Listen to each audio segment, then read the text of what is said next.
এই দেশে বন্দর করিডোর সবকিছু নাকি ইউনূস সরকারের অধিকারের মধ্যে পড়ে। বিদেশে আপনি কি কন্ট্রাক্ট করে এসেছেন জানি না, আপনি অবলীলাক্রমে বাংলাদেশের সমুদ্র বন্দর, নদী বন্দর, করিডোর সব বিদেশিদের হাতে হস্তান্তর করবেন। কি চুক্তি করে এসেছেন? কি এখতিয়ার আছে আপনার? কি ম্যান্ডেট নিয়ে এসেছেন? আপনার একমাত্র ম্যান্ডেট বাংলাদেশে একটি সাধারণ নির্বাচন অনুষ্ঠান করা, সুষ্ঠু নিরপেক্ষ অবাধ নির্বাচন অনুষ্ঠান করা।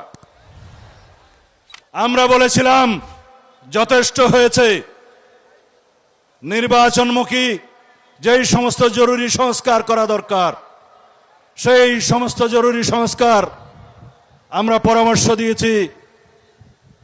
সেই সংস্কারগুলো অগ্রাধিকার ভিত্তিতে আপনি বাস্তবায়ন করে ডিসেম্বরের ভিতরে এই জাতীয় নির্বাচন অনুষ্ঠান করতে হবে।